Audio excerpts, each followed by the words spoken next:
శ్రీ ఆచార్య శుద్ధపూర్ణమే స్వాముల వారికి జై. ఈరోజు ఆధ్యాత్మిక మార్గములు శ్రీ సత్యదర్శన పరిపూర్ణ జ్ఞానయోగ ఆశ్రమం నందు నిజం తెలిస్తే నిత్యముక్తుడు అన్న ఈ శీర్షికలో ఈరోజు ఈ భూలోకములో మానవులందరూ కూడా దేవుడెవరు దేవుడెవరు అన్న అంశం పైన సనాతనం నుంచి ఈనాటి వరకు ఎందరో ఋషులు, ఎందరో యోగులు, మహర్షులు, మరి వాగ్గేయకారులు, చరిత్రకారులు, వేదవ్యాసులు, ఇలాంటి మహానుభావులంతా దేవుని గురించి అనేక విధాలుగా రచించినారు. అవునా కదా? కావ్యాలు రాసినారు, ఉపనిషత్తులు, వేదాలు, బ్రహ్మసూత్రాలు, అష్టాదశ పురాణాలు, ఇతిహాసాలు, ఇలా ఎన్నింటినో రాసినారు.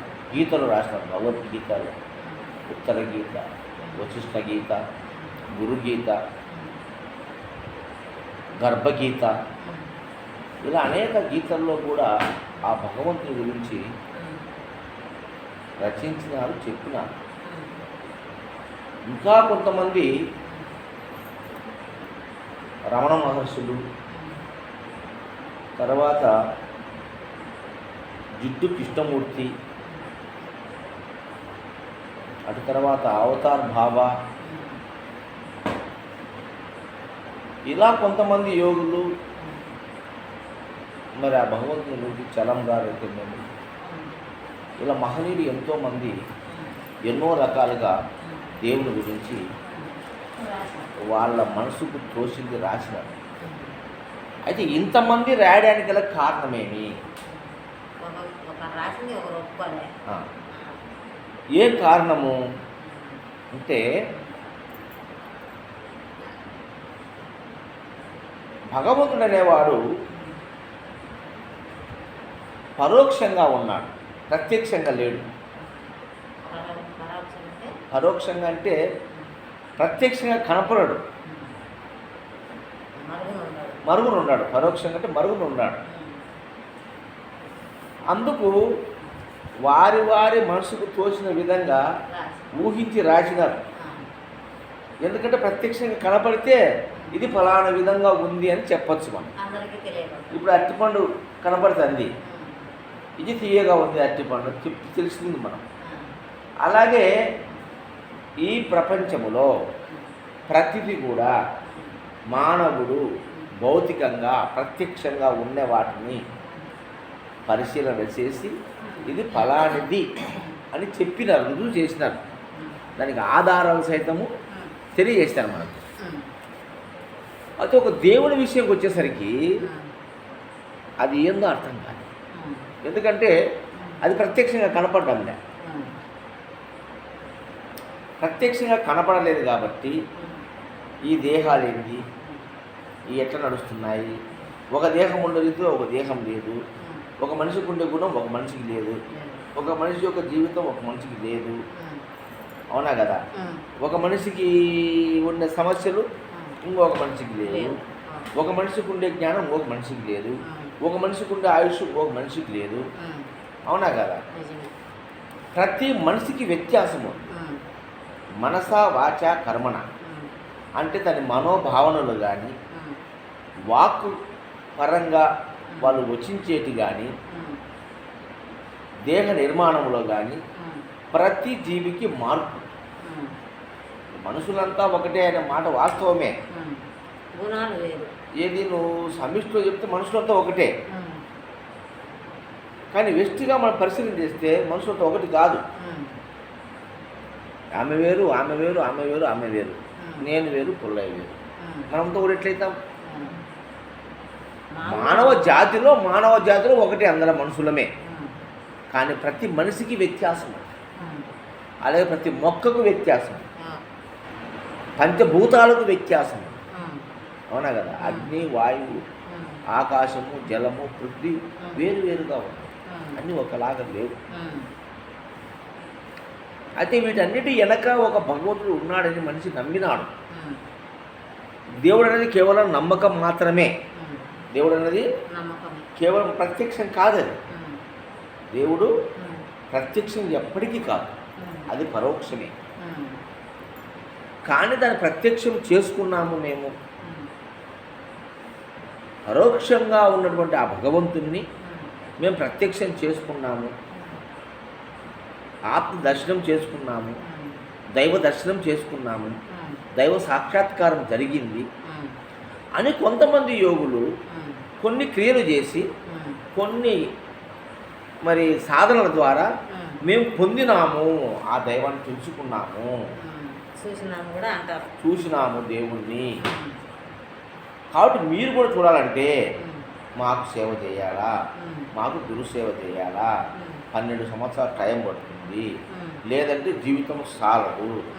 అనంతకోటి జన్మాని ఆత్మజ్ఞానం లభ్యతే. ఈ ఆత్మతత్వాన్ని తెలుసుకోవాలంటే అనంతకోటి జన్మలు ఎత్తాలా అన్నారు. అనంతకోటి జన్మలు ఎత్తాలా. మేము ఎన్నో జన్మలు ఎత్తి అనేక జన్మల్లో పుణ్యము చేసుకోవడం వల్ల ఈనాడు మాకు జ్ఞానము కలిగి ఈ జ్ఞానము చేత మేము భగవంతుని సాక్షాత్కారం చేసుకున్నాము, భగవద్ దర్శనం మాకు జరిగింది అని చెప్పుకుంటున్నారు కొంతమంది గురువులు. అంతేకాకుండా ఈ దర్శించడం కూడా చరిత్ర కూడా రాసినారు. అంటే ప్రహ్లాదుడు మరి ఆ భగవంతుని నరసింహావతారం దర్శించినాడని, అవునా కదా? అలాగనే అర్జునుడు, ఉద్ధవుడు శ్రీకృష్ణ పరమాత్మ రూపంలో దర్శించినారని, మరి వాళ్ళ తల్లి యశోదమ్మ ఆ కృష్ణుని నోటిలో ఆ పరమాత్మత్వాన్ని తెలుసుకున్నదని, హిరణ్యాక్షుడు, హిరణ్యకశిపుడు మరి ఆ భగవంతుని చూసినారని, అలాగే ఈ యొక్క దశరథుడు అంటే ఈయన దశకంఠుడు, రావణాసురుడు కూడా తన మరణించిన సమయంలో భగవంతుని చూశాడని, అలాగే అన్నమయ్య శ్రీ వెంకటేశ్వర స్వామిని దర్శించుకున్నాడని, అలాగే రామదాసు శ్రీరామచంద్రుడు తన హృదయంలో దర్శించుకున్నాడని, కబీరుదాసు, ఇలా ఎందరో మహానుభావులంతా కూడా ఈ భూమి మీద దేవుడు దర్శించుకున్నారని, వాళ్ళు దర్శించుకోవడానికి ఎన్నో జన్మలు ఎత్తినారని, ఈ జన్మలో పుణ్యం చేసుకోవడం వల్ల ఆ దైవదర్శనం జరిగిందని, అట్టి దైవదర్శనం మీకు కావాలంటే అట్టి గురువును ఆశ్రయించి ఆ గురువు ద్వారా మీరు కనుక ఈ బ్రహ్మ విద్యను తెలుసుకుంటే అప్పుడు ఆ భగవత్ సాక్షాత్కారం జరుగుతుందని చెప్పినారు. ఎన్నో మరి గ్రంథాలు, కథలు, పురాణాలు, ఆ దేవుని మహిమలు అనేక రకాలుగా భాషించినారు, రాసినారు. అంటే కథల ద్వారా, పాటల ద్వారా, పద్యాల ద్వారా, సంస్కృత శ్లోకాల ద్వారా, పురాణాల ద్వారా, ఉపనిషత్తుల ద్వారా, భగవద్గీత ద్వారా భగవంతుని మహిమలు మనకు తెలియజేసినారు.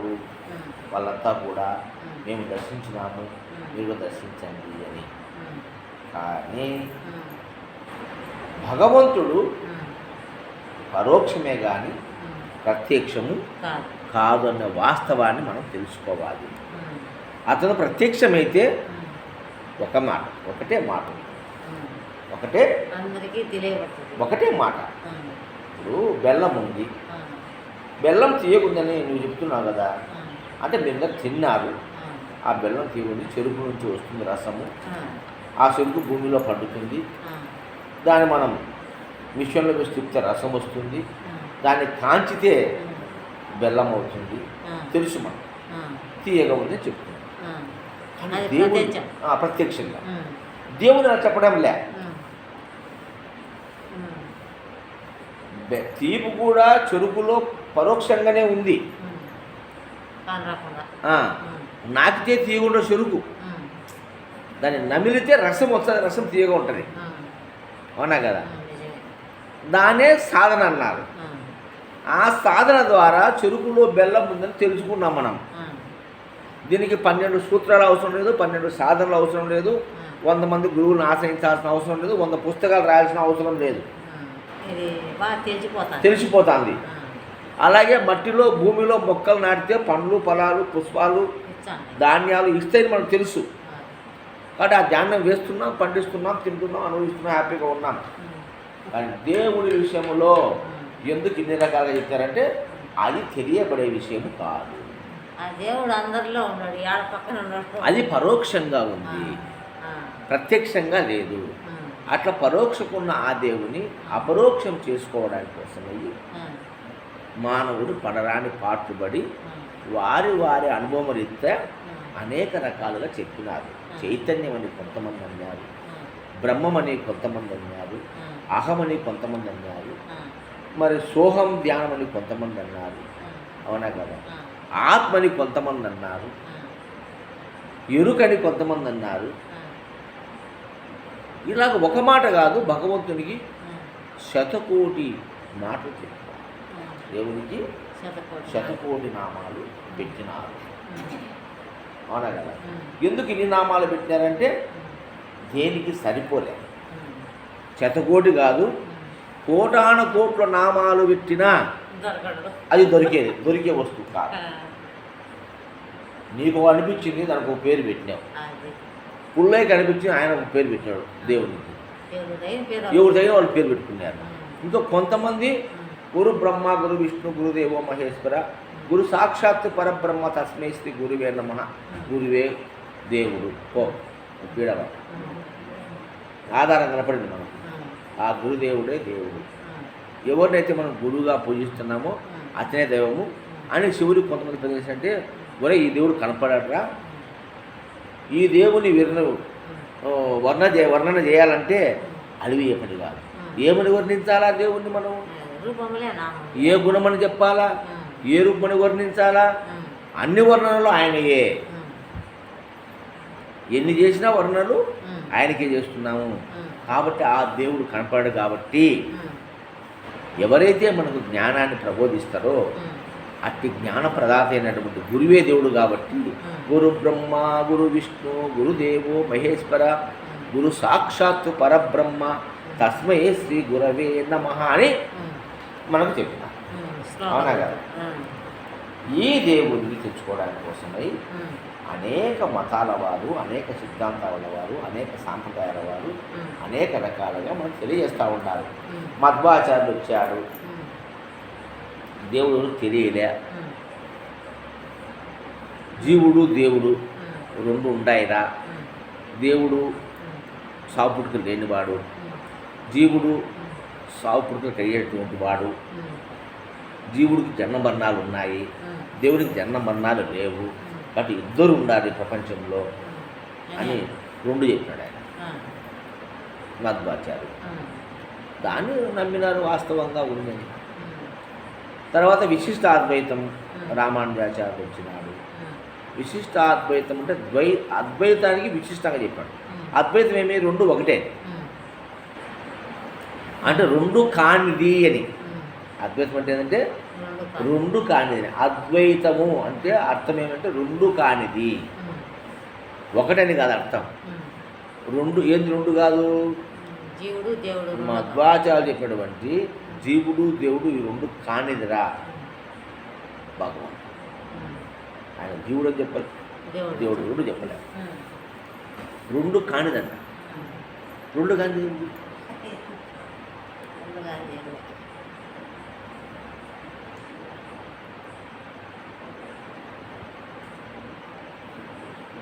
అంటే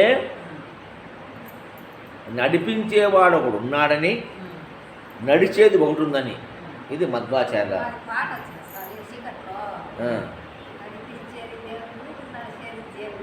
జీవుడు. అదే మరి ఈ రెండు ఉన్నాయని మధ్వాచార్య చెప్పినాడు. ఈ రెండు కాదన్నాడు శంకరాచార్యుడు. అద్వైతం అన్నాడు. అంటే ద్వైతం అనేది అద్వైతం అంటే ఆ రెండు కాదని, రెండు కాదన్నాడు. రెండు ఉన్నాయంటున్నావు, రెండు దేవుడు అనకుండా రెండు కాదని. రెండు కాదండి, దీన్ని అద్వైతం అంటారు. ఇది మహా గొప్పది. రెండింటిని తీసేసేవాడు గొప్పోడు కదా. రెండు లేవు, ఒకటే ఉందండి ఆయన. రెండు కాదురా అన్నాడు. అర్థం చేసుకోవాలి మనం. ఇది మహా సూక్ష్మ జ్ఞానం. అందుకైతే అద్వైత సిద్ధి పొందినవాడు మాట్లాడాడు. ఇంకా అద్వైత సిద్ధి పొందినవాడు చెప్పడు, మాట లేదు అక్కడ. అద్వైత సిద్ధి పొందిన వాడికి ఎందుకంటే రెండు లేవు. రెండు ఉంటే మాట్లాడాలి నువ్వు, ఒకటి ఉంటే మాట్లాడాలి. ఒకటని చెప్పడానికి లేదు, రెండని చెప్పడానికి రెండు కానిది. ఇవి రెండు కాదు. ఆత్మదేవుడా అన్నవాడు ఈ జీవుడు ఆయన ఇచ్చినాడు. ఆత్మది ఉన్నప్పుడు ఈ జీవుడు యాంటి ఇచ్చినాడు అంటే అందులో నుంచి వచ్చినాడా? అందులో నుంచి వచ్చినాడంటే కర్మ ఉంది కదా, క్రియ ఉంది కదా. భగవంతుడు రూపనామ క్రియాలు. అందులో దాంట్లో నుంచి వచ్చేదానికి కర్మ అక్కడి నుంచి రావద్దు. కర్మ అక్కడ లేదు. భగవంతుల్లో కర్మ లేదు. లేదు. అప్పుడు ఎట్లా చెప్తాను రెండని? కానీ రెండు చెప్పిన ఒకటే చెప్పడానికి. అందుకే ఆయన ఏమంటే అద్వైతము అంటే రెండు కానిది. రెండు అది ఎప్పుడు రెండు కాదు. రెండు అయిందని నువ్వు భ్రమపడుతున్నావు. రెండు అయిందని నువ్వు భ్రమపడతావు. రెండు కాలేదు, ఒకటి కూడా కాదు, రెండు కాదు. ఒక్కటే కూడా చెప్పలేను. రెండు కాదండి, ఇదే కదా అచ్చలం చెప్పింది. రెండు కాదండి, రెండు కాదండి. రెండు కాకపోతే ఏంటి అంటే ఉన్నదంతా అదే, ఉన్నదంతా అదే. రెండు కాదు, ఉన్నదంతా అదే, ఉన్నదంతా అదే. దానికి రెండు పేరు పెట్టాల్సిన అవసరం లే. ఉన్నదంతా అదే. రెండు కానిది భగవత్స్వరూపం. దీన్ని కనుగొంటే విశిష్ట అద్వైతం అని రామానుజాచార్యులు ఇంకో సిద్ధాంతాన్ని ఇచ్చి ఇట్లా అంటే కుదరదు కాబట్టి ఈ మార్గంలో నిలబడలేదు కాబట్టి దేవుడు శ్రీమన్నారాయణుడు ఉన్నాడు, మురుగుచ్చ సందు లేకుండా అంతటా ఆయనే ఉన్నాడు. ఆయన యొక్క అనుగ్రహం లేనిది ఈ భూమి మీద ఏమీ లేదు. సమస్తము ఆయన యొక్క ప్రజ్ఞనే, ఆయన యొక్క సంకల్పమే. ఆయన ఉంటేనే అన్నీ జరుగుతున్నాయి. అన్నిట్లో తాను ఉంటూ అన్నిటి నడిపిస్తున్నాడు అనేది విశిష్ట అద్వైతంలో రామానుజాచార్యులు చెప్పినాడు. మన అచలం ఏం చెప్పింది? అచలము ఏమీ లేదు. అచలము ఏమీ లేదు అంటే వీళ్ళందరూ వారి వారి మనసుకు తోచుకుని వాళ్ళు చెప్తా వచ్చినారు దేవుని గురించి. చెప్పినారు. ఎరుకంటే ఏంటంటే ఎరుకకు నిబద్ధి లేదు. ఎరుకకు సరైన నిర్వచనము ఎవరు చెప్పడం. చెలువలుగా పలువులుగా పలు రకాలుగా చెప్తారు ఎరుక గురించి. అవునా కదా? దాని గురించి మనం ఎన్నోసార్లు చెప్పుకున్నాం. ఎరుక లేనే లేదు, ఇది పుట్టలేదు గిట్టలేదు.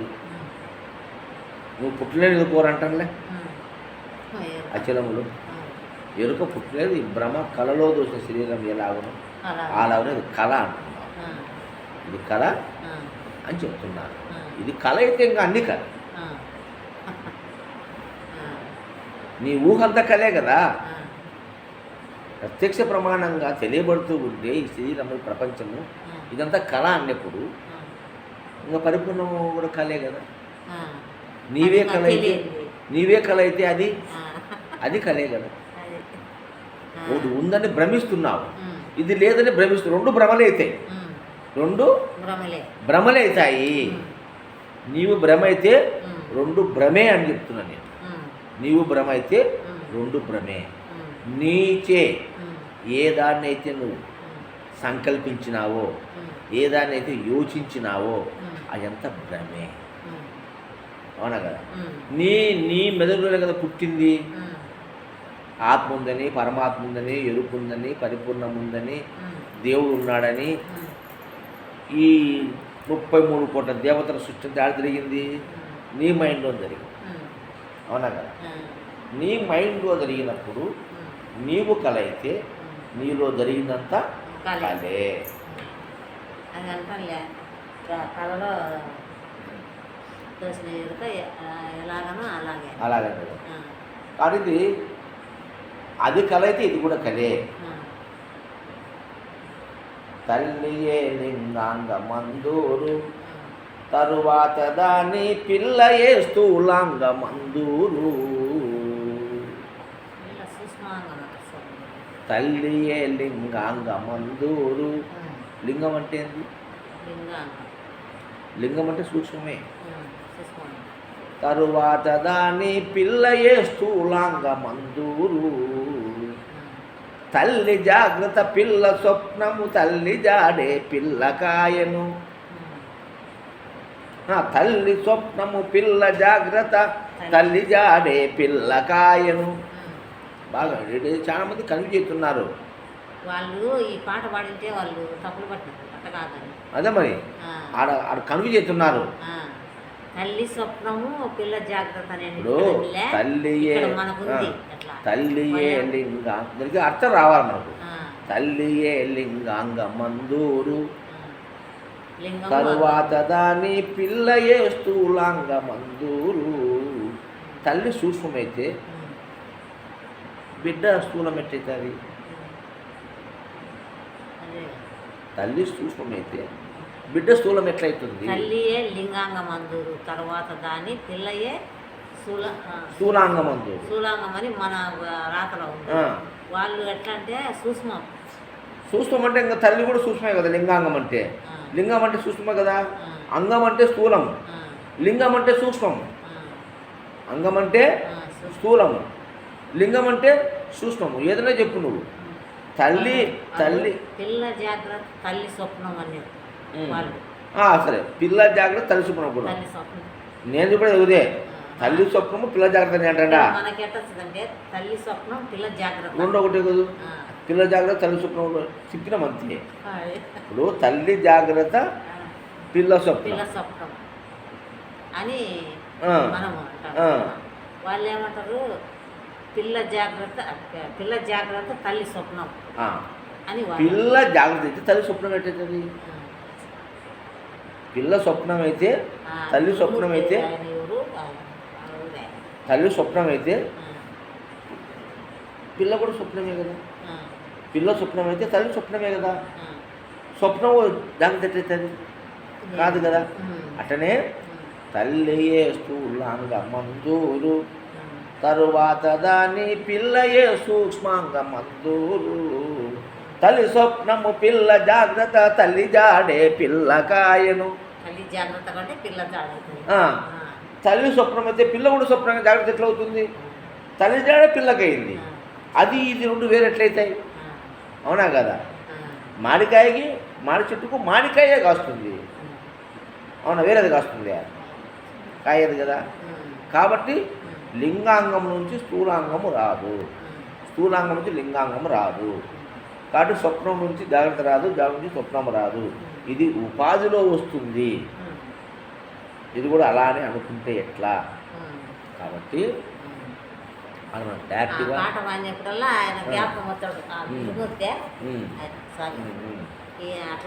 అంటే అంత లోతైన విధంగా వాళ్ళు ఆలోచన చేయడం లే. ఎవరో ఒకరు రాసి ఉంటారు, దాని ప్రకారం పలుకుతూ ఉంటారు. అర్థమైందా? కానీ దానిలో మర్మాన్ని తెలుసుకోవాలి కదా. మర్మం తెలుసుకోకుండా మాట్లాడితే ఎట్లా? ఆ విధంగా భగవంతుడు అనేవాడు పరోక్షంగా ఉన్నాడు.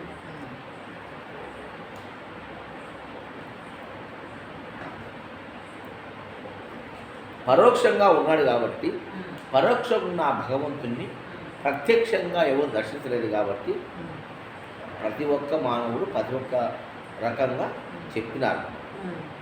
వారి వారి అనుభవము అనేక రకాలుగా భావాలుగా మనకు తెలియజేసినారు.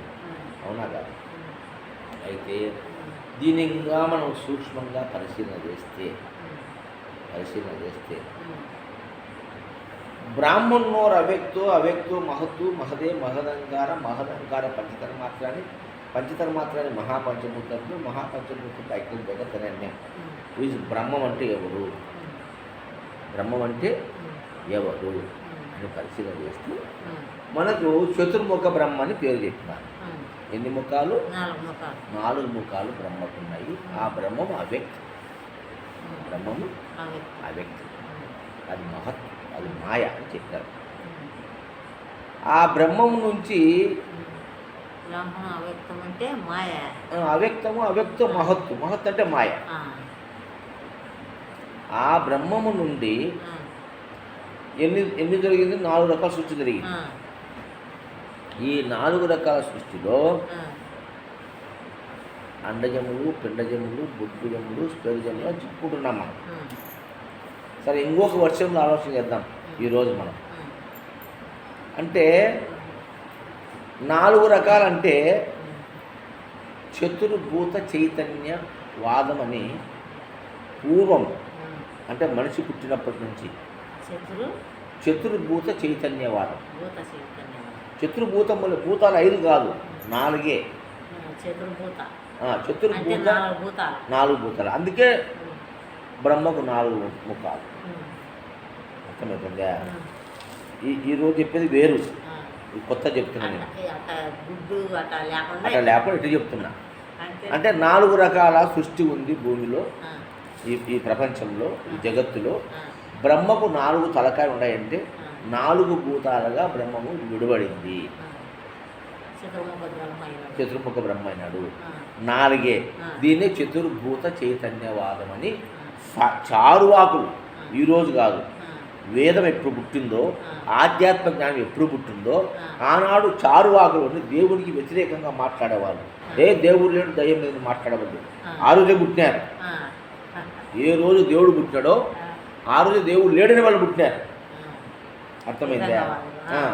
దాన్ని చారువాకులు అంటారు వాళ్ళు. అటువంటి చారువాకులు చెప్తే రావద్దు. ఏమని? భూతములు 4 అని చెప్పేసి చతుర్భూత చైతన్యవాదమును గ్రంథం రాసినారు వాళ్ళు. అది నాకు ఈ మధ్య తెలిసింది. అయితే తెలియక ముందే నేను 4 ఏళ్ళ ముందు చెప్తాను మీకు, భూతాలు 4 ఆకాశం భూతం కాదని. నిజమా కాదా?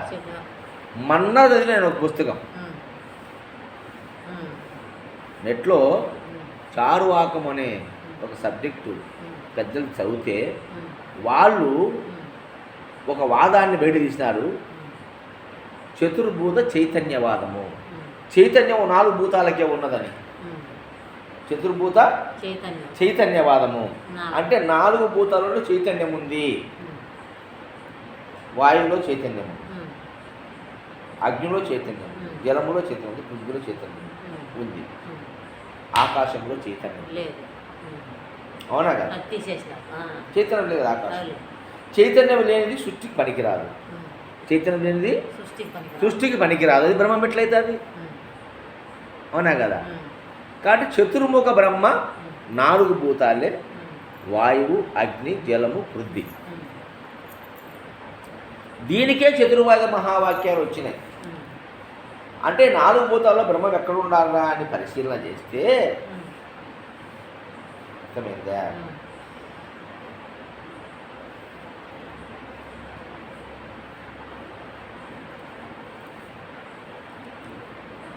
అహం బ్రహ్మస్మి అని మనకు యజుర్వేదంలో చెప్తున్నారు. అహం బ్రహ్మస్మి. అహం అనగా నేనంటే ఈ స్థూల దేహము. ఈ స్థూల దేహము ఈ భూమికి సంబంధించింది. అవునా కదా? భూమికి సంబంధించిన ఈ దేహంలో ఏంది? ఈ దేహమే భూమి. ఈ స్థూల దేహం అంతా భూతత్వమే కదా. అహం బ్రహ్మస్మి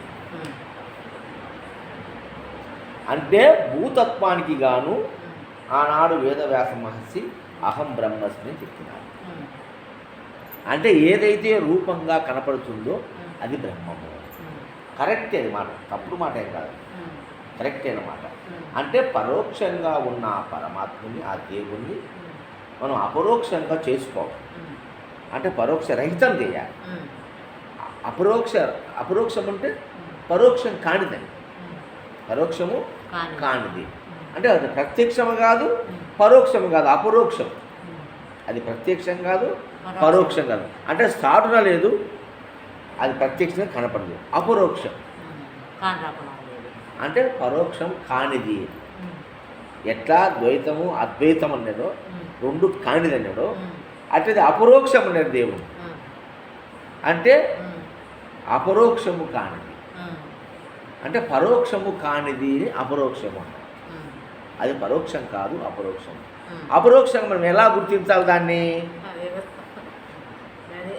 ఇది చాలా చుక్కు, దీనికి సూక్ష్మ జ్ఞానం కావాలి. అందుకే జ్ఞానమే ప్రధానం బ్రహ్మ విద్యకంతా. అపరోక్షం అంటే పరోక్షం కాదు అని అర్థం.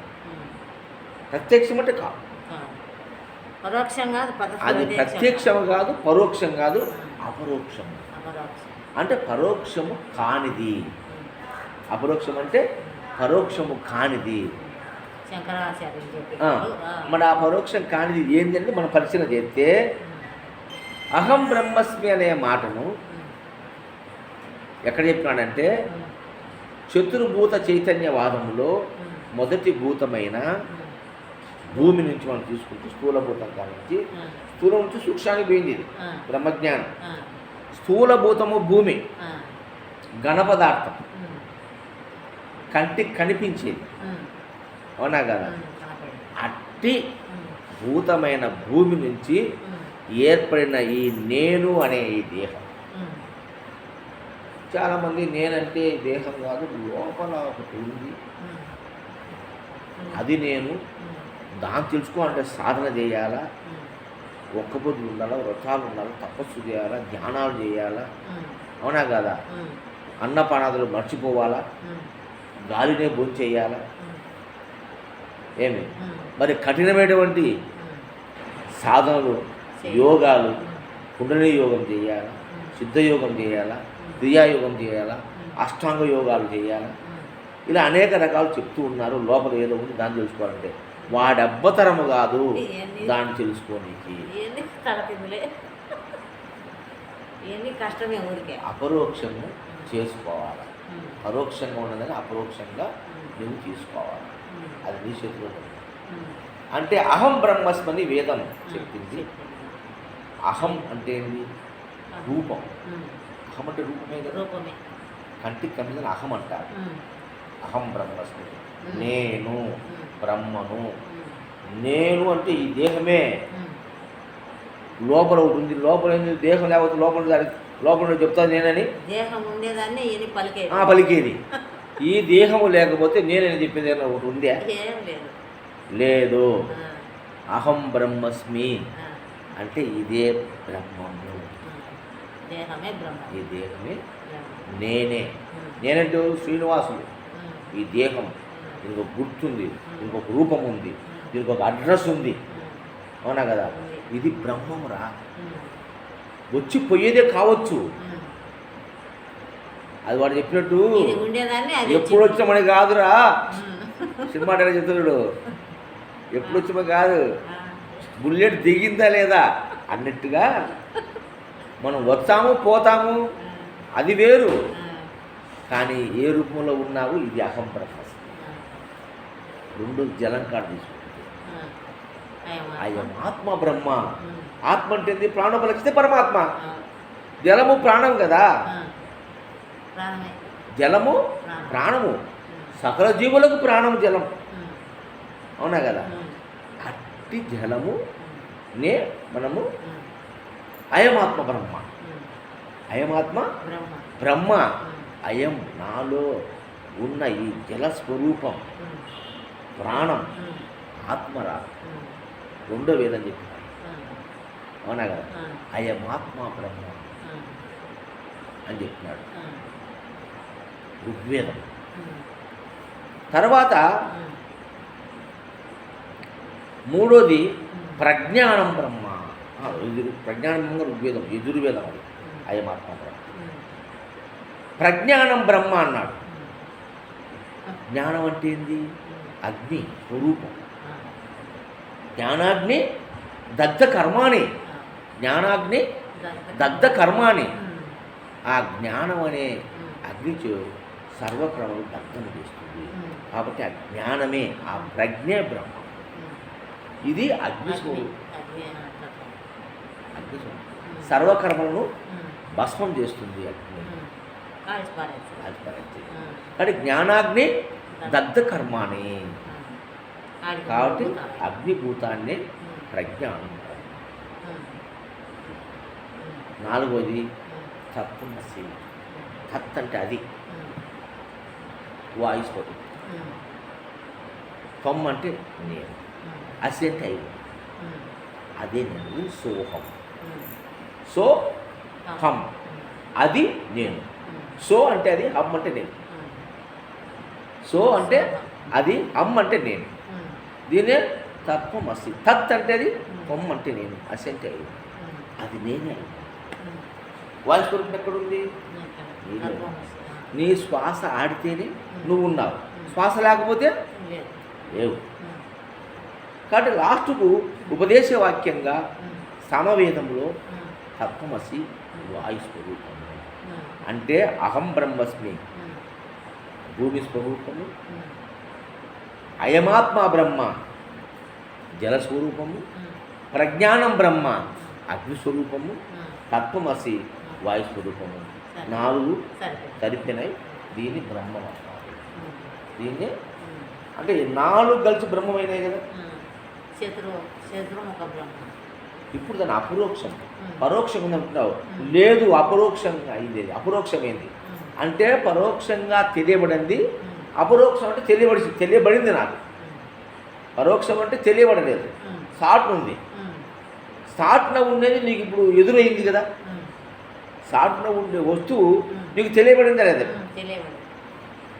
ఈ దేహం బ్రహ్మం, ఇందులో ఉండే ప్రాణం బ్రహ్మం, ఇందులో ఉండే జ్ఞానం బ్రహ్మం, ఇందులో ఉండే శ్వాస బ్రహ్మం. అయిపోయింది. అంటే పరోక్షం అని చెప్పినారు పెద్దలు. అది అపరోక్షమైంది. అంటే పరోక్షంగా లేదు, అపరోక్షంగానే ఉంది. ఈ సమస్త విశ్వమంతా తానే అయి కనపడుతూ ఉన్నది. ఇది జ్ఞానము. దీన్ని తెలుసుకోవడమే జ్ఞానము. ఇక భగవంతుడు ఎక్కడున్నాడు? దానికే చెప్పినాడు కదా, దూరం నరసింహయ్య. నేరా ఏ నోటను విన్నా నేరా, నాలో 4 వేదములున్నను నాలో 4 వేదాలు ఉన్నాయి అన్నట్టు చెప్పాడు. ఇప్పుడు వచ్చింది కదా 4 వేదాలు. పుణ్యమురిగా ఏమాత్మ బ్రహ్మ అనుకున్నాము.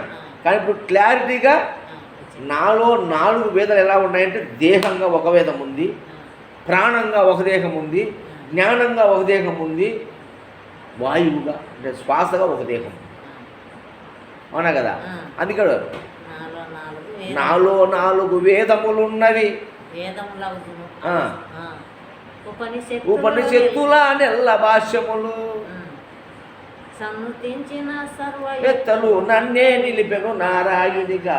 నేరా ఏ నోటను విన్నా నేరా. నేనే 4 వేదములగుదు. నేనే 4 వేదాలు అన్నాడు. ఏది? ఈ దేహము, ఇందులో ఉండే ప్రాణము, ఇందులో ఉండే ప్రజ్ఞ. ఎటువంటి ప్రజ్ఞ ఉంది దేహానికి? ఎటువంటి ప్రజ్ఞ ఉంది దేహానికి? వర్ణించగలవా? చెప్పగలవా? నో. ఒక్కొక్క మనిషికి మనం వర్ణించని ప్రజ్ఞ ఉంది. ఒక్కొక్క మనిషికి 64 కళలు. ఈ వాక్ ఉంది, ఈ పలుకు ఎంత మధురమైన పలుకు కొంతమందికి.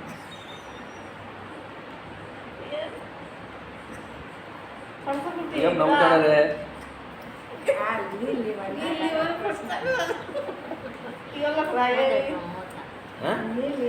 నాలో 4 వేదములుండును.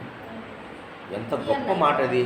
అంటే ఆనాడు దువ్వూరు రమణయ్య స్వామి రాసినాడంటే ఆ మాటను, నాలో 4 వేదములుండునంటే మరి ఏమి పిచ్చి జనాలు ఏమనుకుంటున్నారు? తెలియక స్వామి, తెలియక ఉన్నాయి అనుకుంటుంటారు, కానీ ఎలా ఉన్నాయి 4 వేదాలు అది తెలిస్తే ఎదుగుదల. ఇప్పుడు అర్థమైంది కదా. ఇప్పుడు అర్థమైంది. నాకైనా ఏం తెలుసు, నువ్వు చెప్తాను ఆ, నాకు అర్థమైంది. అహం బ్రహ్మస్మి. అహం అంటే దేహం, ఉమ్, అంటే భూతత్వం. భూతత్వం. దో ఇది బ్రహ్మం. ఉమ్, అందుకే ఉమ్, బ్రహ్మ కడిగిన పాదము, బ్రహ్మము తానైన పాదము, బ్రహ్మ కడిగిన అన్నమయ్య చెప్పు. అన్నమయ్య. అవునా కదా. బ్రహ్మ ఈ కడిగిన. పాదము బ్రహ్మం, ఉమ్, ఉమ్, ఈ దేహము బ్రహ్మం. ఉమ్, అవునా కదా. ఉమ్, భూతత్వము బ్రహ్మం, చతుర్ముఖ బ్రహ్మ. ఉమ్, ఆ 4 ముఖాలు, ఉమ్, దానికి చతుర్భూత చైతన్యము. చతుర్భూత చైతన్యము, 4 భూతాలు చైతన్యం ఉంది. ఐదోది ఏమి లేదు. దాని పంచమ వేదం అని మహాభారతాన్ని పంచమ వేదం అని వాళ్ళు పేరు పెట్టినారు. ఆకాశం. మహాభారతాన్ని, ఉమ్, మహాభారతం ఉంది కదా, ఉమ్, అది పంచమ వేదం అన్నారు. ఉమ్, అంటే సమస్త జ్ఞానము ఉమ్, అన్నీ భారతంలో ఉన్నాయని. పంచమ వేదం అంటే నా 5 వచ్చాయి. ఐదోది, 5వ వేదమని, అంటే శ్రీకృష్ణ పరమాత్ముడే అక్కడ ఒక మనిషి రూపంలో వచ్చి భారతాన్ని జరిపించాడు కాబట్టి అది పంచమ వేదంగా, భగవద్గీత పంచమ వేదం, భగవద్గీత పంచమ వేదంగా చెప్పినాడు. అప్పుడు దానికి ఆ పంచమ వేదం ఒక వాక్యం ఏంది? సర్వం కలివిదం బ్రహ్మ. అదేంది? సర్వం కలివిదం బ్రహ్మ, అంతా బ్రహ్మమే. సర్వం కలివిదం బ్రహ్మ అనేది పంచమ వేదం అని మనకు పెద్దలు చెప్పినారు మహాభారతాన్ని. ఆడ శ్రీకృష్ణ పరమాత్ముడే వచ్చి చెప్పినాడని. ఆ శ్రీకృష్ణ పరమాత్మ దేహ వర్ణము కూడా మనకు నీలి రంగులు, అంటే ఆకాశ రంగులు ఉందని. అటువంటి ఆకాశ తత్వమే నిజమైనటువంటి పరమాత్మ స్వరూపము. అది పుట్టదు గిట్టదని, అది నాశరహితమని, అందులో ఎలాంటి గుణము లేదని, అందులో ఎలాంటి చలనాలు, చైతన్యం కాదు అది అచేతన, చైతన్యం కాదు. ఆకాశము చైతన్యం కాదు, చైతన్యం కాదు అది. చైతన్యం 4 భూతాల్లోనే ఉంది.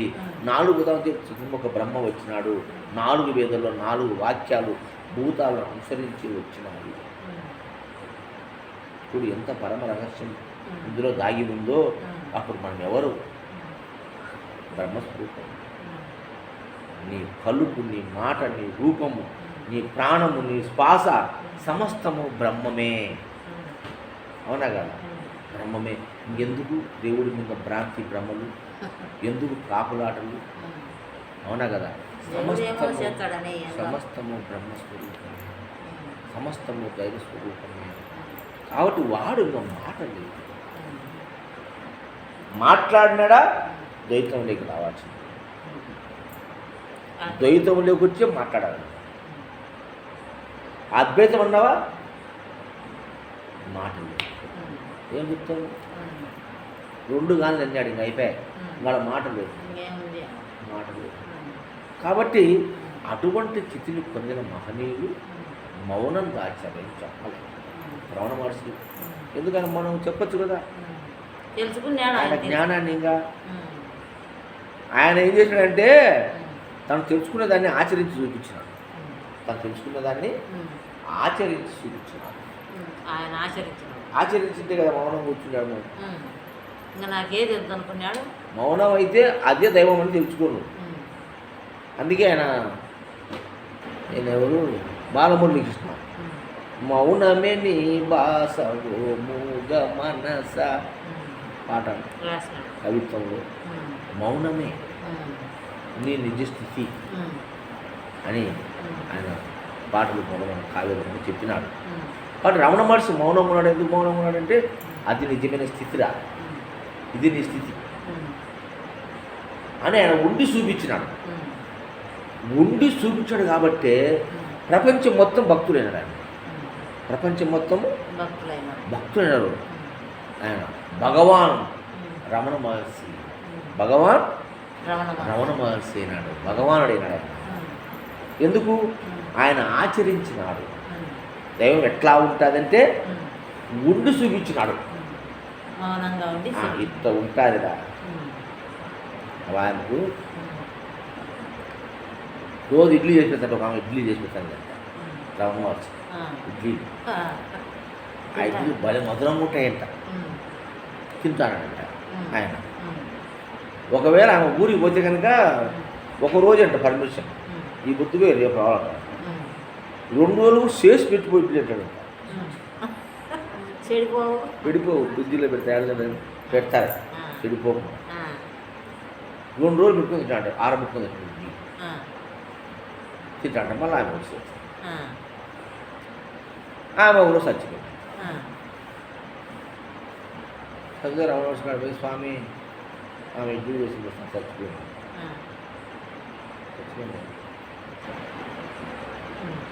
చేసి చేయండి ఎవరన్నా ఉంటే ఇట్లా ఇడ్లీ చేసేవాడు ఎత్తులాడు పట్టుకురాడండి,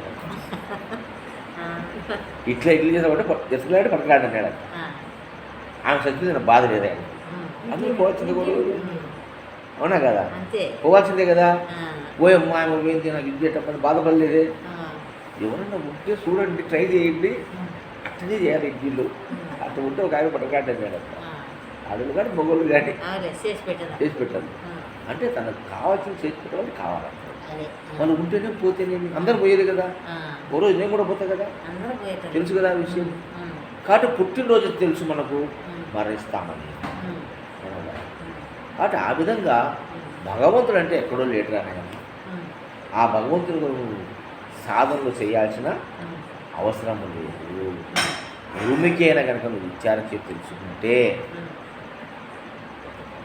పరోక్షమైన ఆ భగవంతుడు అపరోక్షమైన సాటులో ఉండే ఆ భగవంతుడు ఏం ప్రత్యక్షం కాడు కానీ అపరోక్షమే కాదు. అంటే సాటుగా లేడని తెలియబడతాడు అంతే.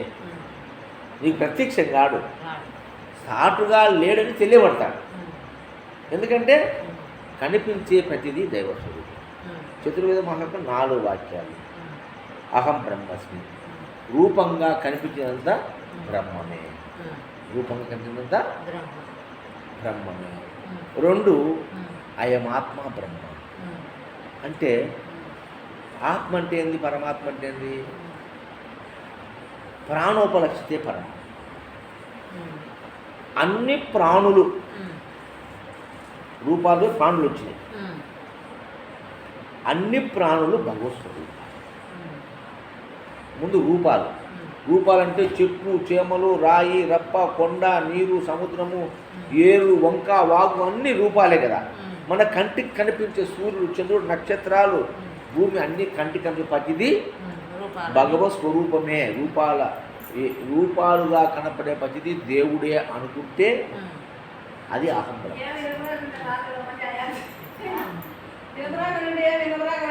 మైక్ పెట్టలేమ్మా, కూర్చో. మైక్ పెట్టలేదు, ఎందుకంటే మైక్ పెట్టిన మైక్ పెట్టలే. మైక్ పెట్టుకోకుండా చెప్తాను. కాబట్టి అహం బ్రహ్మస్మి అంటే, అహం అంటే రూపము, రూపంగా కనపడేది అంతా కూడా బ్రహ్మస్వరూపమే అని మొదటి తెలుసుకో. రెండవది అయమాత్మ బ్రహ్మ అంటే మొదటిది బుద్ధి, అంటే ఘన పదార్థం. ఈ ఘన పదార్థం అంతా చెట్టు, చామ, రాయి, రప్ప, కొండ, నది, నదములు సమస్తము 84 జీవరాశులు, సూర్యుడు, చంద్రుడు, నక్షత్రాలు సమస్తము బ్రహ్మస్వరూపమే అని తెలుసుకోవడమే అహం బ్రహ్మస్మి. మన అహం బ్రహ్మస్మి అనే జ్ఞానం నీకు కలిగిందంటే ఇంక అన్ని దైవాలే. ఎప్పుడు వచ్చినమ్మా బాండా దైవము లేని వస్తువు ఈ ప్రపంచంలో, దైవం కాని వస్తువు ఈ ప్రపంచం శాప కూడా. కంటికి కనపడే ప్రతిదీ దైవం కానీ అహం బ్రహ్మస్మిగా తెలుస్తావు. రెండవ వాక్యమైనటువంటి అయమాత్మ బ్రహ్మం అంటే, ఆత్మ అంటే ప్రాణోపలక్షిత పరమాత్మ. అంటే ప్రాణం ఏంది? జలము. అంటే కదలని భూమి, కదిలే జలం. భూమి పైన కదిలే జలం. జలం అనేది కదులుతుంది. అంటే ప్రాణం. నువ్వు కూర్చో, సైడ్ కూర్చో. నేను ప్రాణం ఉంటేనే కదా, చేయి తీసి అక్కడ కూర్చో. నేను ప్రాణం ఉంటేనే కదా కదిలేదు. అంటున్నాను. ప్రాణం లేకపోతే కదలదు. అంటే ప్రాణము లేని రూపనామాదులన్నీ దైవమే. అంటే చెట్టు చేమ, ఈ కుర్చీ అయితేనేమి, ఆ ఫ్రిడ్జ్ అయితేనేమి, రూపంగా కనిపించే ప్రతిదీ దైవాంశమే, బ్రహ్మస్వరూపమే. ఇది మొదటి వాక్యం. రెండో వాక్యం అయమాత్మ బ్రహ్మ, అంటే కదిలే జలం. అంటే భూమిపైన కదిలే జలం ఉంది. ఈ జలమే ప్రాణం. కదిలితే ప్రాణమని, ఆ ప్రాణమే పరమాత్మ. ప్రాణోపలక్షితే పరమాత్మ. అంటే సర్వ ప్రాణులన్నీ కూడా బ్రహ్మమే. ప్రాణం ఎన్ని వచ్చినాయి? ఇప్పుడు జీవరాశులు అన్నీ వచ్చినాయి. ముందు జడ పదార్థాలు వచ్చినాయి, రెండు జీవ పదార్థాలు. అంటే జీవరాశులన్నీ మోసుకోవాలి. మూడవది ప్రజ్ఞానం బ్రహ్మ. ప్రజ్ఞ ఉంది. ప్రతి జీవికి ఒక ప్రజ్ఞ ఉంది. మనిషికే కాదు, 84 లక్షల జీవరాశులకు 84 లక్షల జీవరాశులకు ప్రజ్ఞ ఉంది. ఒక పిట్ట, ఒక పిచ్చుక అందమైన గూడు అల్లుతుంది. అల్లదు? మనం అల్లగలమా దాన్ని? ఎంత అవుతుంది? ఒక తేనెటీగ ప్రతి పుష్పములో మకరందాన్ని తీసుకుని వచ్చి అద్భుతమైన తేనె పెట్టి తేనెను ఆడ జమకురుస్తూ ఉంది. అవునా కదా? తుమ్మెద ఎన్ని రంగులు, కోకిల ఎంత మధురంగా పాడుతుంది. అవునా? ఎన్నో జంతువులు మనకు పాలిస్తుంది. అవునా కదా? కుక్క ఎంత విశ్వాసంగా ఉంది. ఆవు సాధు జంతువు కాదు.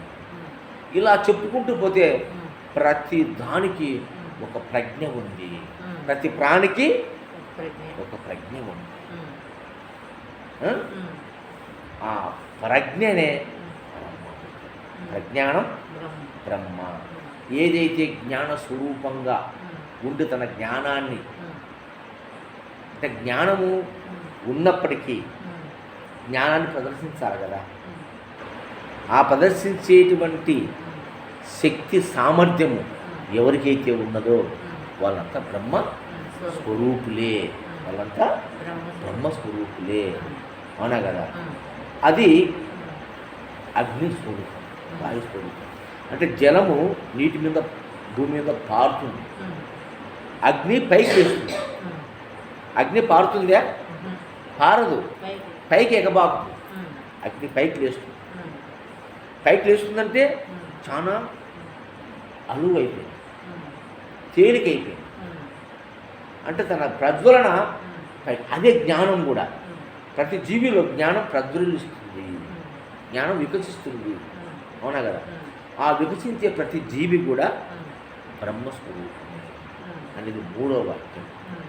నాలుగో వాక్యం తత్వమసి. తత్వమసి, తత్ అంటే అది, త్వం అంటే నేను, అసి అంటే అయి ఉన్నాను. ఏంది తత్ అంటే?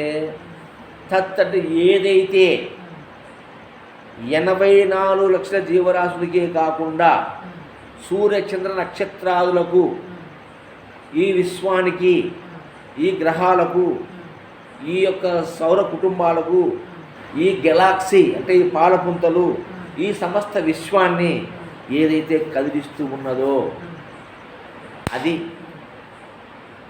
త్వం అంటే నేను, అసి అంటే అయి ఉన్నాను. తత్వం అసి, తం అది నేనై ఉన్నాను. అదంటే ఏంది? ఇక్కడ ఈ శ్వాస, ఈ గాలి. ఇది లేని చోటు లేదు కదా. భూమి కొన్ని చోట్లనే ఉంది, జలము కొన్ని చోట్లనే ఉంది, అగ్ని కొన్ని చోట్లనే ఉంది, వాయువు అంతటా ఉంది. అందుకే దూరం చూడండి, ముక్కులో గాలి అది వీడిపోయినా ఒక్కటుండదు ఖాళీ.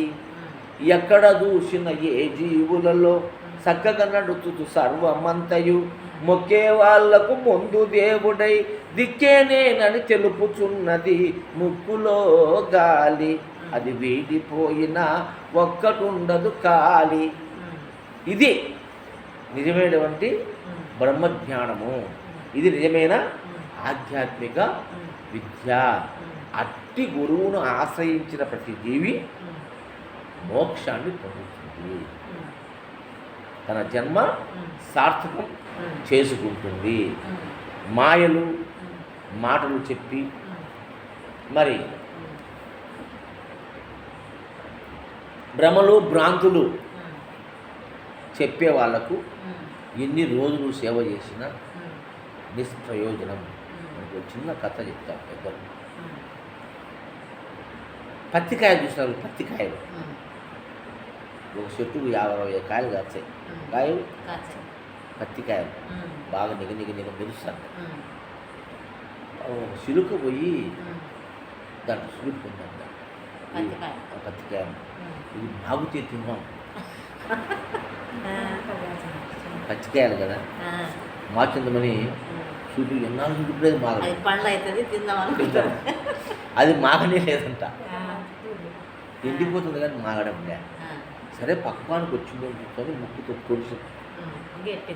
పొడిసి బొక్క పడింది.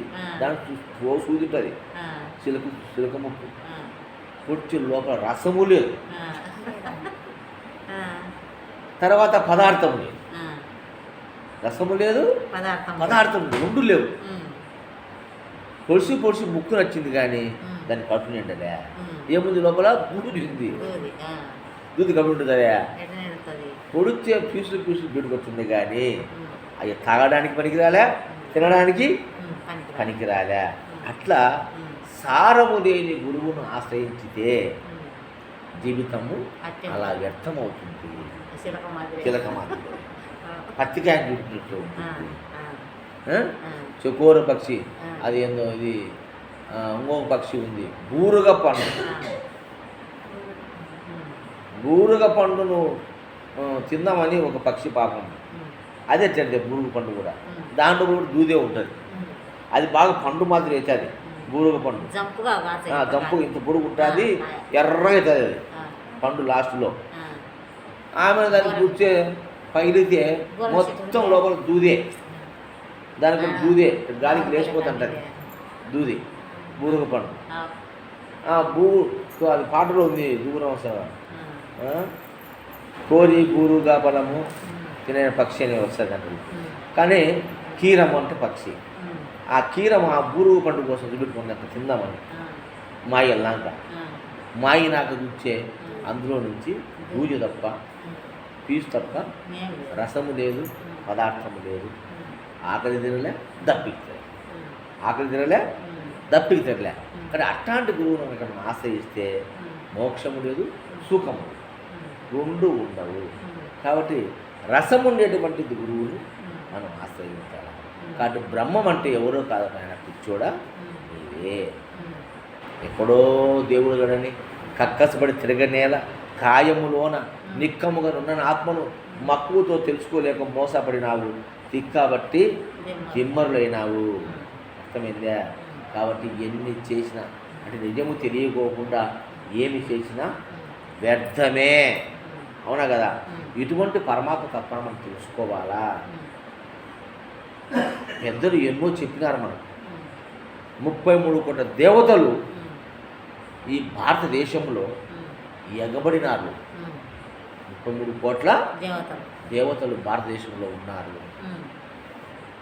ఒక్క దేవుడు కూడా పనికిరాలే. మన కష్టాలకు, మన బాధలకు, మన సమస్యలకు తీర్చేవాడే. అవునా కదా? టెంకాయలు ఆ దేవుడు ఎవరు తెలుసుకో. దేవుడు ఇప్పుడు దేవుడు ఉండని చెప్పింది, ఇందాక చెప్పింది దేవుడు ఉండనేమ్మా చెప్పింది. దేవుడు ఎక్కడ ఉన్నాడు ఇన్నేవా నువ్వు? పూర్తిగా వచ్చి ఎందుకు ఎవరని చేస్తాడావు? ఏమి ఇన్నావు నువ్వు? నువ్వు వచ్చినాక చెప్పింది చెప్పగలవా? ఏం చెప్పినా నేను? అదే ఆ దేవుడు ఎవరని చెప్పి, దేవుడు ఎవరని చెప్పినా నేను? కంటికి కనిపించే ప్రతి రూపము దేవుడే చెప్పిన. అర్థమైందా? విశ్వం అంతా దేవుడే అని చెప్పినావు. కంటికి కనిపించే ప్రతి రూపము దేవుడే మొదటి వాక్యం. రెండవ వాక్యము ప్రాణమున్న ప్రతి జీవి పరమాత్మనే. ప్రాణమున్న ప్రతి జీవి పరమాత్మని రెండో వాక్యం చెప్పిన. మూడో వాక్యము ప్రజ్ఞ, జ్ఞానమున్న ప్రతి వ్యక్తి ప్రతి జీవి పరమాత్మ స్వరూపమే. నాలుగేం చెప్పిన ఈ శ్వాస, ఈ గాలి, ఇది లేకపోతే బతావా నువ్వు? బతకలేము. అందుకే మళ్ళీ పాట పడిన మర్చిపోతున్న ముక్కులో గాలి అది ఈడిపోతే ఒకటి ఉండదు గాలి. ఈ గాలి ఈ ముక్కులో శ్వాస పోతే దేవుడిలో దయమని అంతా పరిగెత్తాల్సిందే. రాముడైనా కృష్ణుడైనా యేసైనా అల్లా అయినా వెంకటేశ్వరుడైనా విష్ణువైనా అందరికీ ముక్కులు ఉన్నాయి. ముక్కు లేని దేవుని ఎవరు చూపి నాకు. ఒక శివలింగానికి తప్ప ముక్కు ముఖం లేనిది. అంటే భగవంతుడు రూప నామ క్రియ చెప్పడానికి శివలింగాన్ని పెట్టారు లాస్ట్లో. ఆ రాయిని పెట్టినప్పుడు అహం బ్రహ్మస్మే కదా, కదలనేది కదా. ఈ కదిలే వాళ్ళంతా దేవుళ్ళు కాదురా, కదలని ఈ రాయే భగవంతుడు అని చెప్పినారు. కాబట్టి అది కూడా భగవత్స్వరూపమే. అది భగవంతుడు, నువ్వు భగవంతుడు కదా. జ్ఞానం ఉంది, ప్రాణం ఉంది, శ్వాస ఉంది, చెలించే గుణం ఉంది. ఈ మూడు గుణాలు ఉన్నా నువ్వు భగవంతుడు కాబట్టి. కాబట్టి అహం బ్రహ్మస్మి వేదవాక్యము. అయమాత్మ బ్రహ్మ, నాలో ఉండే ఆత్మస్వరూపం బ్రహ్మము. ప్రజ్ఞానం బ్రహ్మ, నాలో ఉండే జ్ఞానమే బ్రహ్మము. తత్వమసి, తత్ అంటే ఏదైతే గొప్పదన్నావో, ఏదైతే పరమాత్మ అన్నావో, ఏదైతే దేవుడు అన్నావో, అసి ఇది నేనై ఉన్నాను. త్వం అంటే నేను, అసి అంటే ఉన్నాను. కాబట్టి నీ అణువణువు భగవత్ స్వరూపమే. ఈ కన్ను చూస్తుందంటే అది భగవత్ స్వరూపం కాబట్టి చూడగలుగుతా ఉంది. ఈ గాలి పోతే ఈ కన్ను చూస్తుందే? కన్ను ఉంది కదా, ఎందుకు కనపడలే నీకు? శ్వాస పోతే నోరుంది కదా, ఎందుకు మాట్లాడలే? శ్వాస పోతే నోరుంది కదా, చెయ్యి కాలు చేతులు ఉన్నాయి కదా, నువ్వు ఎందుకు కదిలించలేకుండా? అంటే ఈ శ్వాస భగవంతుడు. దీనే తత్వమసి అన్నారు. దీన్నే పెద్దలు చెప్పిన మాటలు కరెక్టే అన్నీ. కాబట్టి దాన్ని తీసుకునే విధానము మనకు తెలియక ఊరి యాన్నో ఉన్నాడు దేవుడు అని మనం ఎత్తులాడుతున్నాము.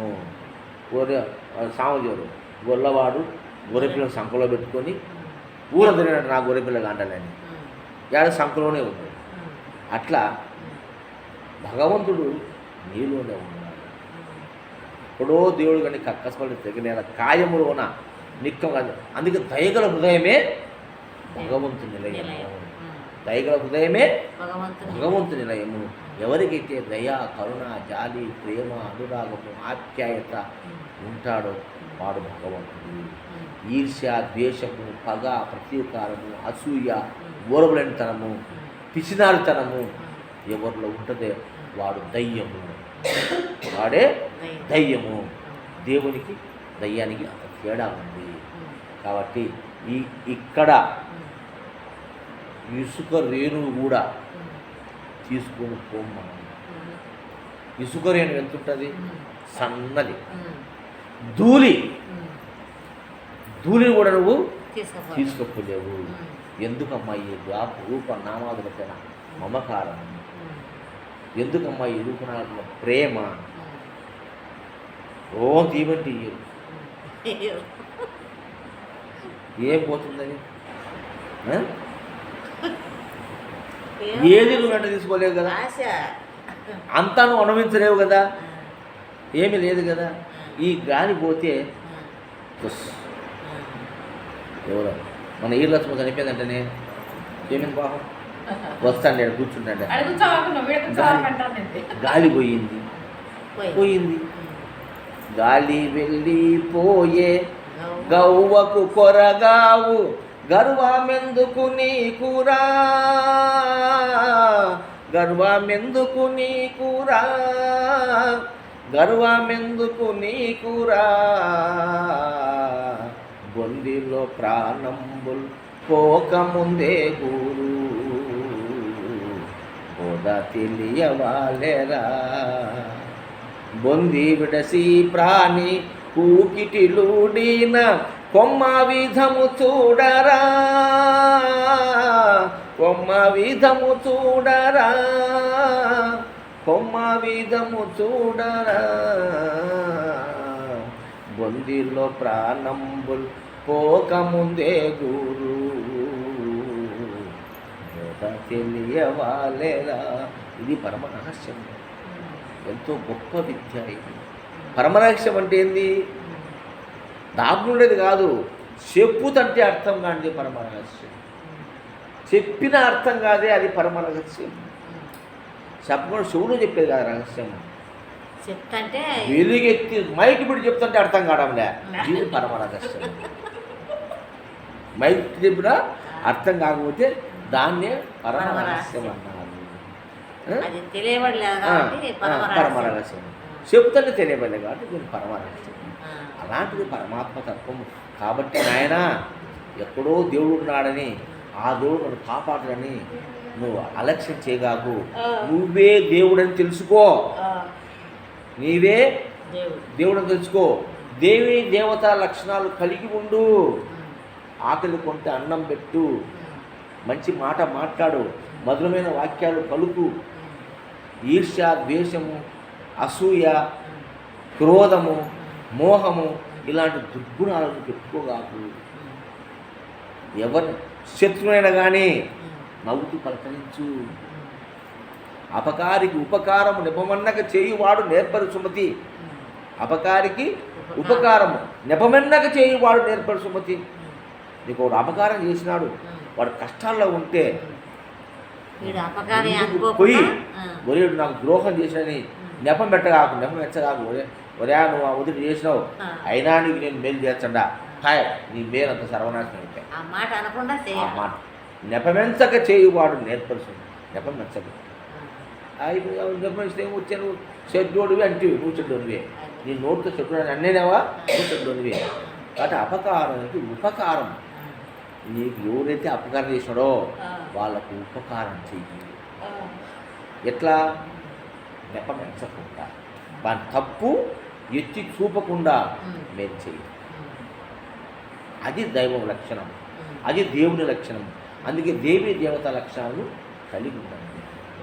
మనమే దేవుడు. దయగల హృదయమే భగవన్ నిలయం, దేహమే దేవాలయం, జీవుడే దేవుడు. ఈ దేహం దేవాలయం.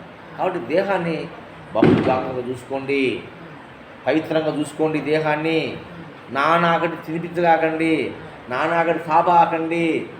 శుద్ధమైన, మరి మధురమైన, శుచి అయిన, రుచి అయిన, మితమైన, సాత్వికమైన ఆహారం తీసుకోవాలి. కొంచెము కానిదే గంగ గోవు పాలు గడిడైన తాడు, కరవడైన మీ కర్మపాలు. గాడిద పాలు ఎన్ని తాగితే ఏమి ఉపయోగము? గంగి గోవు, ఆ గోవు పాలు చాలు, ఇక్కడైనా చాలు. కాబట్టి మంచి ఆహారం.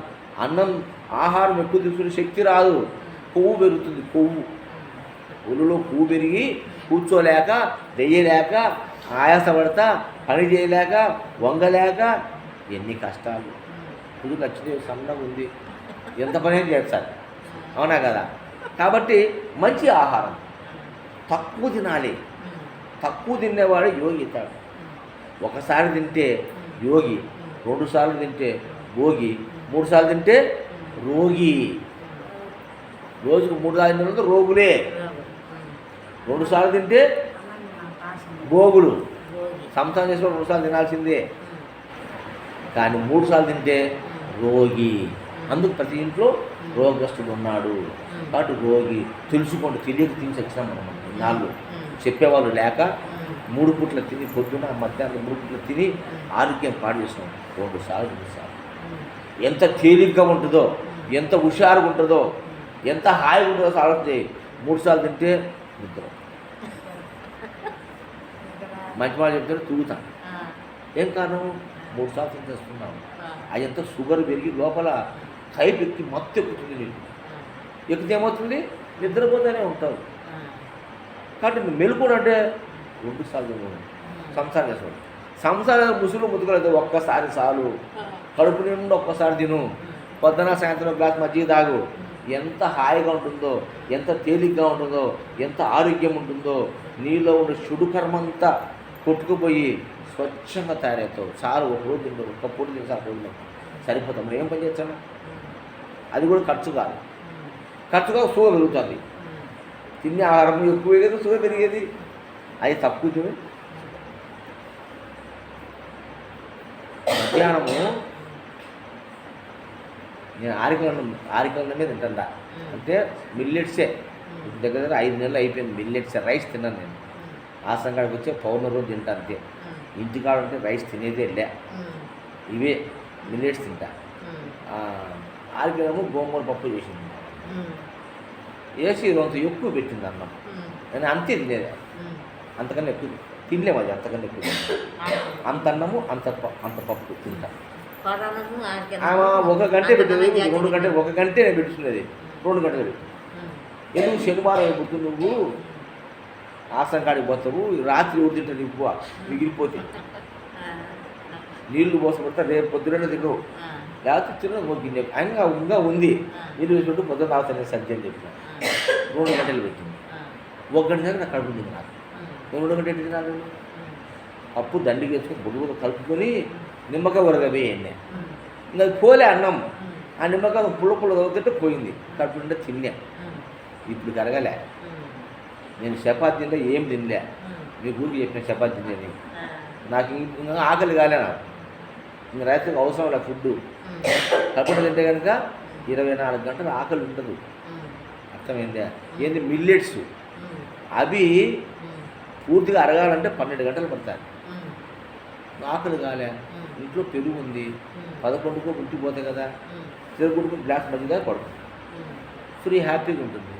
నాకేం నీరసం లేదు, సత్తు లేదు, ఏం లేదు. కాబట్టి ఫుడ్ చూసుకొని తినాలా అనే జ్ఞానం పెరిగిన తర్వాత పనిచేస్తారా మీరు తినండి. పనిచేసే వాళ్ళు తినాలా. పనిచేయకుండా సోమరగుండలు తినాల్సి ఒక్క పూట సార్. పొద్దున సాయంత్రం 1 గ్లాస్ రాగ్యం తింటాను. పొద్దున్న వేస్తానే మంగళకొని 1 గ్లాస్, పెద్ద గ్లాస్ నిండా 2 స్పూన్లు రాగి పిండి నీళ్ళలో కలుపుకొని వేడి నీళ్ళు పొయ్యి మీద పెట్టి ఈ కలిపిన రాగి పిండి దాంట్లో పోయి 5 నిమిషాల్లో గంజి. ఇంకా టేస్ట్ జీలకర్ర వేసుకోవడం బాగుంటుంది. వేసుకొని హ్యాపీగా తాగేసి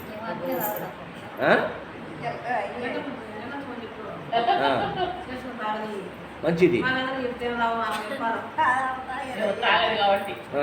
కాబట్టి పొద్దున్నే తాగితే 1 గ్లాసు ఫినిష్. ఇంకా మధ్యాహ్నం భోంచేయండి.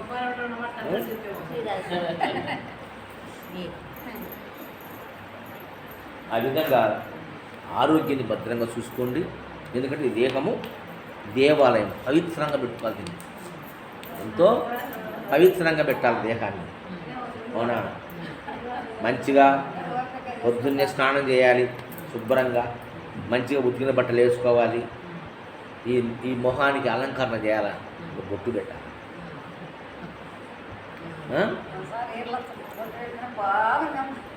బొట్టు పెట్టుకోవాలి. బొట్టు పెట్టుకుంటే ఎంత అందం మనకు. అంటే ఎందుకంటే బొట్టు పెడుతున్నాము? ఇది భూమధ్యం. ఇది భగవంతుడి స్థానం, దేవుడు ఉండే స్థానం. అందుకు ఈడ పెడతాం బొట్టు మనం. కాబట్టి గుర్తు కోసం ఈడ పూలు పెడతాం. అప్పుడు పూర్వకాలం మొగోళ్ళు కూడా ఉంటారు పూలు జుట్టు కట్టుకొని పెట్టుకుంటారు పూలు. ఎందుకు ఈడ సహస్రారం పరమాత్మ ఉండే చూడండి. సహస్రారంలో పరమాత్మ ఉంటాడు, ఈడ భగవంతుడు. అవునా? ఈ 2 చోట్ల ఈడ బొట్టు పెట్టి పూజించాలి, ఇక్కడ పూలు పెట్టి అలంకరించాలి. అవునా కదా? కంఠానికి హారం వేస్తాం. ఎందుకు కంఠానికి హారం వేసేది? కంఠమునందు ఈశ్వరుడు ఉంటాడు. కంఠమునందు ఈశ్వరుడు ఉన్నాడు. ఇక్కడ ఇప్పుడు శివుడు జటాజూలం చుట్టాడు. ఇప్పుడు కొంతమంది గురువులంతా చుట్టి రుద్రాక్షమాల కడతాడు దీనికి. అవునా? ఇది పరమాత్మ ఉండే స్థానం. ఇది సదాశివుడు. సదాశివుడు బొట్టు పెడతాం. ఈ మెడహారం వేస్తాం. ఈ కంఠహారం ఈశ్వరుడు ఉంటాడు. అందుకు దీన్ని అలంకరిస్తాం. బొత్తుకాయకి ఎందుకు అలంకరణ? ఈశ్వరునికి అలంకరణ. అర్థమైందా? ఇక్కడ ఈశ్వరునికి అలంకరిస్తాం. అవునా? తర్వాత హారం వేస్తాం. ఆడవాళ్ళు అంతా హారాలు వేసుకోరు. పూర్వకాలం మొగులు కూడా వేసుకున్నారు హారాలు. వేసుకోలేమ్మా? డబ్బులున్న బాగున్నోళ్ళు వేసుకుంటారు. ఏంటో పగడమంట, అటువంటి రత్నాలు, ముత్యాలు, హారాలు మొగులు కూడా వేసుకుంటున్నారమ్మా. ఇప్పుడు రాజులు కూడా వస్తున్నాయి. మొత్తం ఎందుకంటే ఒక కొత్త డ్రెస్ కొనుక్కుంటే దానికి ఇట్లా పూసలు వస్తున్నాయి. హారం అది పిల్లలు వేసుకుంటుంటారు. కాబట్టి ఈ హారం ఎందుకు వేస్తున్నాము? హారం అంటే ఆ రత్నాలు, మణులు, మాణిక్యాలు, ఇక్కడ వజ్రం, ఈ అగ్నిదేవుడు ఉన్నాడు, అంటే రుద్రుడు ఉన్నాడు, ఇక్కడ రుద్రుడు ఉన్నాడు. ఈ రుద్రుడు ఉండబట్టే మనకు గుండె లబ్డబని కొట్టుకుంటూ 72,000 నాడులకు రక్త ప్రసరణ చేస్తూ ఉంది. అలాగే వాయువు కూడా 72,000కు ప్రసారం చేస్తూ ఉంది. ఇక్కడ రుద్రుడు అందుకే హారం వేసుకుంటారు. మన ఆడవాళ్ళు ఉద్యానం పెట్టుకుంటారు నడుముకు, మగవాడు మొలతాడు వేసుకుంటాడు. అవునా? అంటే ఇప్పుడు మనం గతి లేక తాళ్ళు కుట్టుకుంటున్నాం. అప్పుడు మెటల్ వేసుకుంటున్నారు, బంగారు మొలతాడు, ఎండి మొలతాడు. అవునా? పిల్లప్పుడు మనకు కూడా మా అమ్మ నాయన వేసినారు ఎండి మొలతాడు. మళ్ళా అన్న ఇలాగ అమ్ముకొని తిన్నారు అనుకో, వేసినారు కదా. ఈ నడుముకి వేస్తున్నామంటే ఈడెవరు ఉన్నారు? మహావిష్ణువు ఉన్నాడు. మహావిష్ణుడు అలంకారకుడు. మహావిష్ణుడు కాబట్టి మహావిష్ణువు ఉన్నాడు కాబట్టి ఇక్కడ ఉద్యానం వేస్తున్నాము. అవునా కదా? తర్వాత పాదాలకు గజ్జెలేస్తున్నాం. బ్రహ్మ విష్ణుదేవుడు అంటే పాదం అంటే భగవత్ స్వరూపం కాబట్టి దానికి మనము కడాయాలు పెడుతున్నాము.